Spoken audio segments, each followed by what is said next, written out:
It's quite fascinating how in the spiritual space, whether it be church, whether it be the visitation to medians, whether it be consulting with African spiritual healers, majority of people that always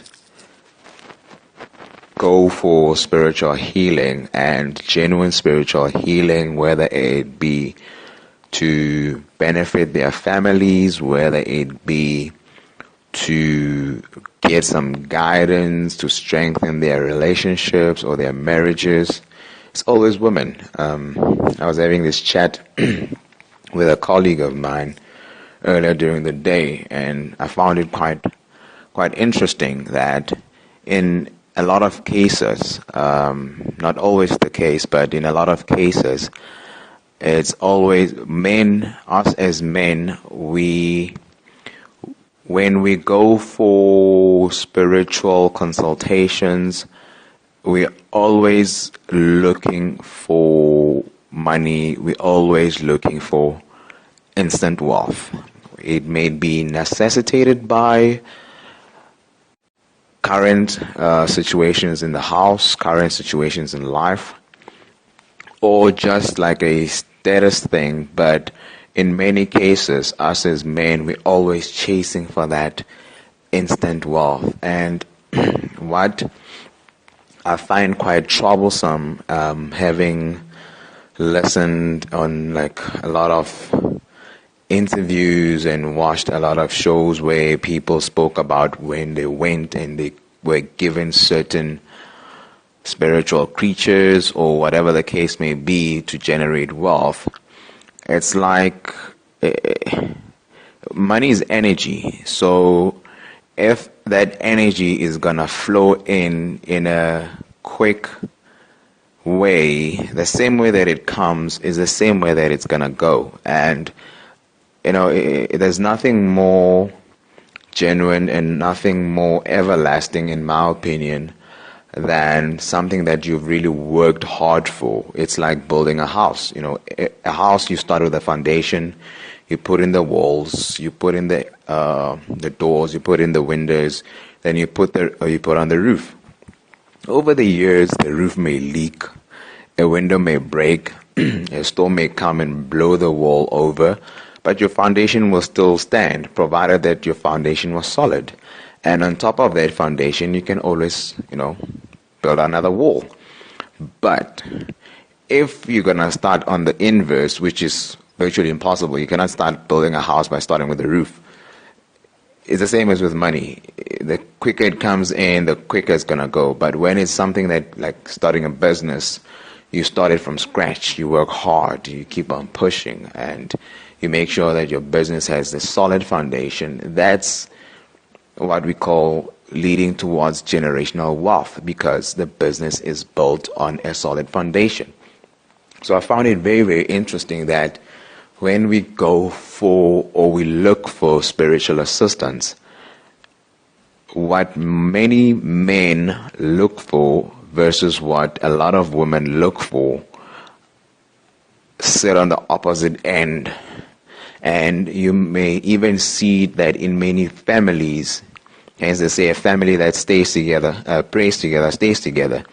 So you'll see that in many families, when the man is doing something opposite to what the woman is doing, there's always conflict.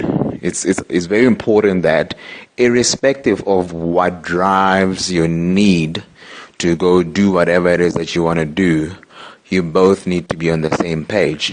Otherwise, there's gonna be clashes, because all those energies that you both bring into the house, they're not gonna gel so well. You cannot mix water with oil. One goes and finds a creature, one decides, you know what, I'm just gonna pray. Those are two different energies. So it comes to a point where, in conclusion, I think it's highly, highly important that we understand, especially us as men, what really drives us to want to go out there and what is it that we really want. And a lot of women, this is not only limited to men.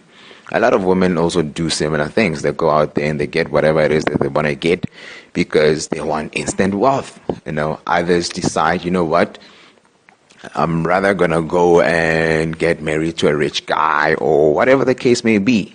But one thing you need to know with anything that you do, a brother of mine always says it's like signing a covenant. Depending on which contract that you signed, every contract has terms and conditions. And if those terms and conditions are not read properly and are not understood clearly, later on in life, you're going to be caught in a mess that you don't understand how to get out of. And you're going to think that you're being bewitched or whatever the case may be, not realizing that that was driven by the decisions that you made. So, as people, we need to know which road are we going on, which energy is driving you, who are you moving with. If you're moving on your own path, you're moving on a path of light, and you're going according to where your destiny is heading, I'm sure you should be good. But never do things because someone else is doing it, because it's working for somebody else. What's working for me might not work for you. You don't know what it is that I'm doing. You don't know what it is that your friend is doing, and you don't know what sacrifices that other people need to do to live the lives that they're living. You may find that those sacrifices you're not up for that. You're not geared for it, and it doesn't resonate with your spirit. So search yourself, search your soul, understand where it is that you want to go, genuinely be honest with yourself, and in how long do you want it to last? Because anything that comes as quick as whatever these people talk about, it can go as just as quick. So make a decision, know who you are, know what you want in life, and take it from there. Stay blessed.